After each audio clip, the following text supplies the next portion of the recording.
Jeff, you're coming now to celebrate 40 years of making rock and roll career, right? Well, which is madness, man. You came just from Bolivia in the morning, 5 a.m. Then you go to the hotel, then you maybe slept just a few hours, then you got the sound check, and now you're now the show. Yes. I'll come in and interview and show, and then Ecuador. Primero, es en mi batería, Estuvo coordinato, guitarrista, Leo MC. Okay, Brazil. You're welcome to them also. This tour promotes part of Yngwie Malmsteen, career, a lot of Talisman, maybe Journey, W.e.t, Axel Rudi Pell, maybe some songs from Soto, right?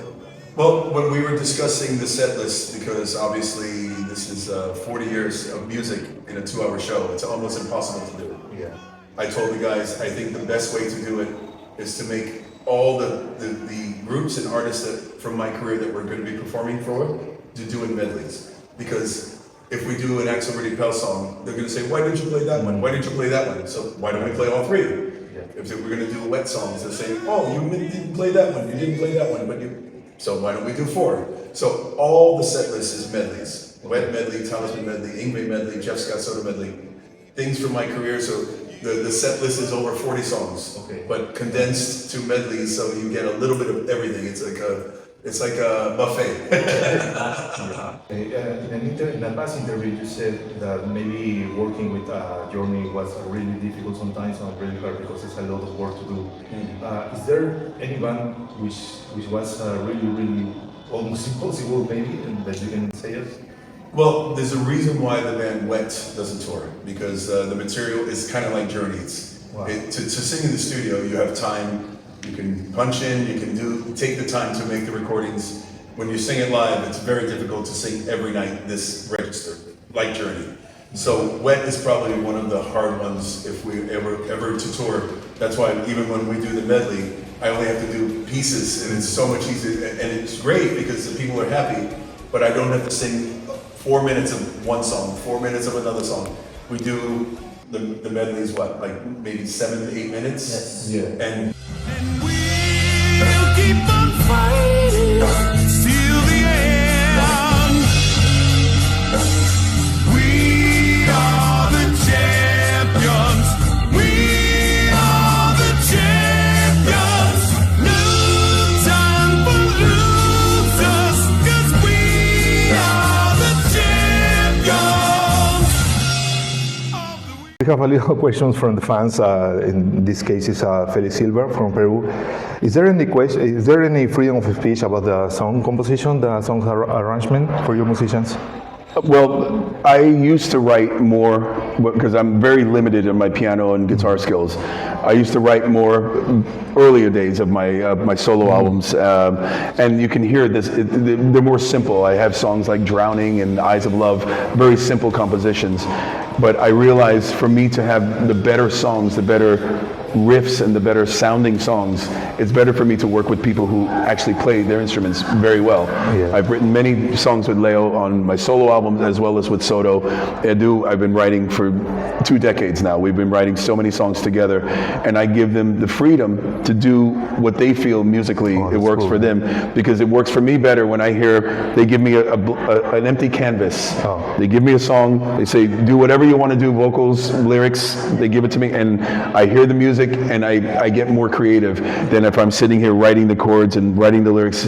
I prefer just to write the words and the melodies, and I let these guys come up with the compositions. Oh, that's really cool, man. That's really cool. This is not like Metallica early days, you know? Yeah. For me, it's more important because you hear the difference between, we were talking about this earlier, Leo and Edu wrote a song on the first Soto album called Narcissistically Yours. You hear I could never play the riff. I can't even think of this riff. So for me, it's more exciting to write to something that sounds like this than to write to something that I'm coming up with myself and give a little more. And so many songs we've done together through the years, and it's for me, it's a better process. Sons of Apollo is the same process with all my bands. Oh, that's cool, man. Can you tell us? Well, this is a really funny story, maybe I think, because about the debug album. It is true that it was because of a cat.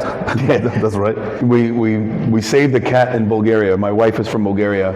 We were there on holidays, and we saved the cat from being hit by a car. Oh. We took him into the apartment, and we stayed with us for 2 months.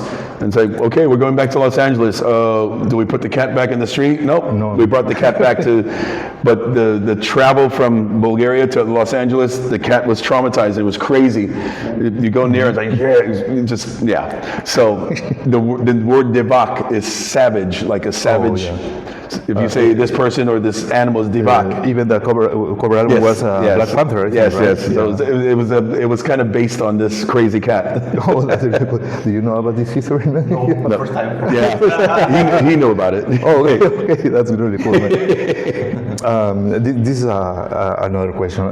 Do you remember the first time you see yourself on TV? Maybe this question is because can you remember how did you feel? You know, this vibe, this energy. I'm asking this because sometimes you have a lot of activities in your career. You have a really crazy career, and there's a lot of fans and people that would like to see this,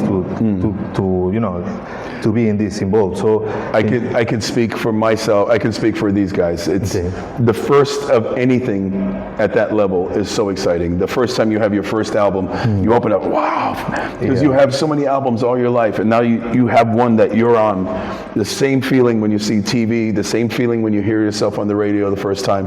We all have that feeling, and I still get it. I've been doing this for 40 years. I still get this feeling when an album is done and it comes in the mail, the first album or vinyl or a CD, you're so excited because you feel like a little kid again because you can't believe it.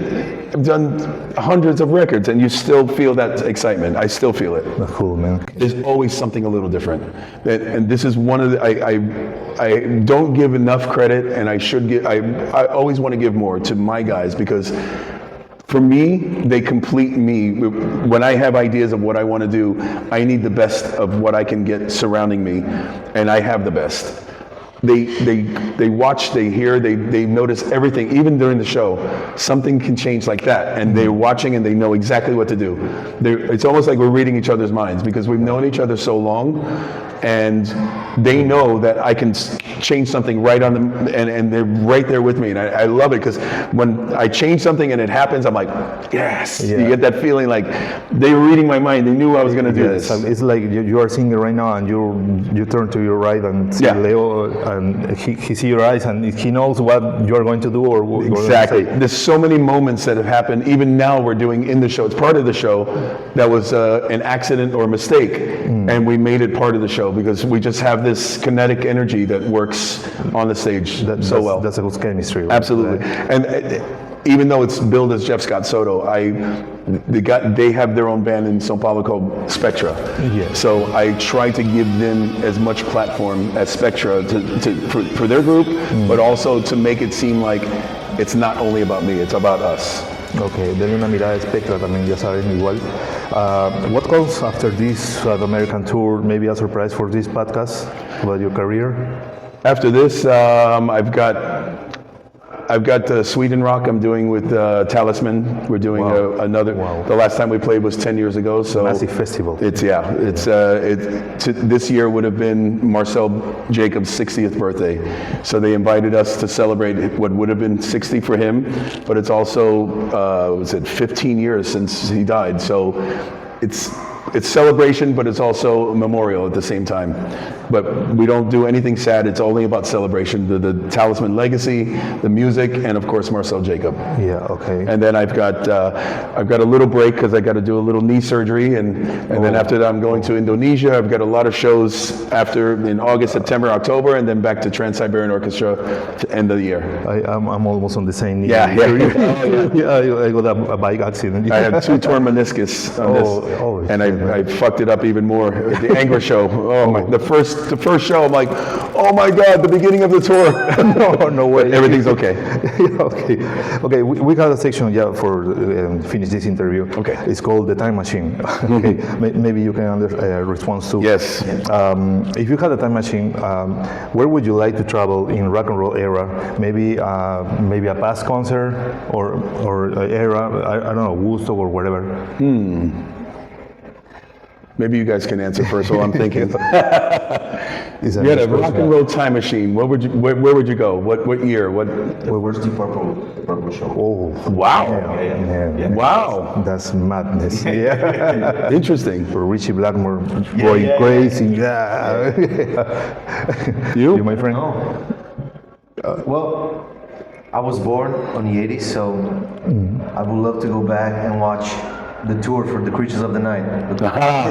Yes. Yeah. The tour, because Wow. I was born in 82, so they put the album out in 82, so it was the first thing I've ever listened in my life. It was the Creatures of the Night album. I would love to experience the tour with the Tane, all that thing, Kiss was a gigantic band in that era. So it would be cool. It appears in all media, TV, newspaper, whatever, and the radio. That's a hard one for me because I'm a victim of technology.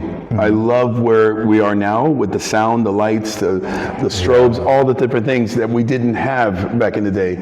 But if I have to go back, I probably have to say 78, Queen Live Killers era. Because, and I think on stage, it could be 16 degrees on the stage, and I'm going to be drenched in sweat. It doesn't matter. Almost melted. But I remember reading and hearing many stories about the stage of Queen with all the, if you see that stage that year, the lights were insane. They used to call the stage the pizza oven because there's so many lights on the stage, you feel like you're baking like a pizza. Yeah. I want to experience that. Maybe for the young people that is watching us right now, they don't know about this kind of light because that real lights. It's a LED lights. Yeah. LEDs now, you don't have the heat. Back then it was a pizza oven. Wow, yes. You could melt it. I melt anyway, so why not? Okay, last question. Julio Alvarado is a fan also. He asked, what would you like to say as advice as some young guys that maybe wants to introduce you in these careers as vocal players sometimes? I want to give 3 different answers. I'm going to let these guys start because everybody has their own interpretation of what they would offer for advice for young musician. Well, in the modern music day, because I have a lot of young friends that are musicians, they're starting out, you gotta grind it. You can't give up. If you give up, That's part of my answer. Very good. Okay, cool. Even more now. Even more now. Yeah, There's more competition now. Yes, exactly. You gotta Step above. You gotta be different. Oh, okay, cool, man. Emilio? And you have many experience musically and every style, diverse styles. Diversity. Yeah. Diversity. En español. Sí. Tienes que escuchar de todo, tienes que hacer muchos conciertos con muchas bandas distintas para ahí lograr una cosa distinta para vos. Yeah, that's cool because sometimes there's a lot of people that is close-minded, right? Yes. And doesn't grow up with that. Yeah. My answer, my funny answer is don't do it. Because, and I say that jokingly, but seriously, because there's more negative, there's more no's than yeses in this business. Mm-hmm. You're going to get more doors closing than you're going to get doors open. But as Edu said, if you stop doing it, that means you never really wanted it. I'm only here 40 years later because I really want it. It's the only thing I want to do. Oh. I've gotten so many doors closed, so many no's, but I never stopped. And because I really want it. If you really want it, you don't stop. You keep going, you keep going. Another no, I don't care. Another no, I don't care. You keep going because that means you really want it, and you will get it. And a lot of discipline too, right? Well, the discipline comes from knowing how to turn a no into a yes. Yeah, that's really cool, my friend. Bueno amigos, ya saben, esta fue una edición especial así de Rockón Podcast. Muchas gracias. Muchas gracias. Nos vemos. Te veo. Chao.